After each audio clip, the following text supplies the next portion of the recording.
Levi, it's time to launch! Hey, I'm Lawson, and this is my studio partner Levi, and here's how we made this. So first I had to fill my plates, so I set up my camera and started having an anime battle in my room, like a totally normal man. Then I took those plates into Premiere and timed them out with my storyboard, and got the timing right into place. Then it was over to After Effects to cut everything out, got sick of doing Roto by hand, so Levi showed me some cool hacker shit. I've had to roto all this in literally 10 seconds for free with a local model. Then I did all my squash and stretch animation to my plates, so I had this.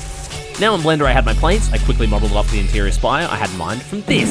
So it was a little bit of modeling and texturing for the walls and the walkways. And then I added in an elevator, go to game by the way, and some other trash for world building stuff. Then I added some wetness textures and shaders to break up the flat look, and some broken parts with some more imperfections, as well as moss, dirt, and overall grime. Then I added some plants with the Geo Scatter plugin, and enabled some wind motion. Then finally it was onto lighting. So to integrate my plate more, I used another free local model to generate a normal map for myself, so I could relight in EmberGen, because it was lightning time. So I used one of my old Geo Nodes systems to generate lightning, then hand animate a point light to emit extra light on me to sell the effect. Now onto the second shot. So first things first, just animate door explosion.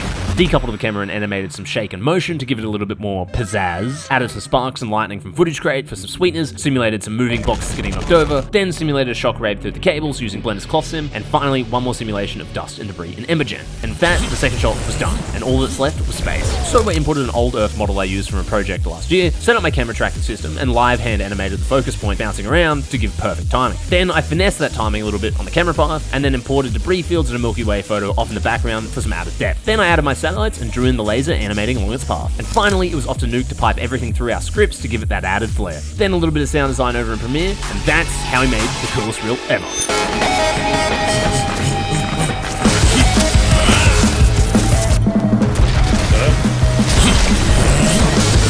Levi, it's time to launch!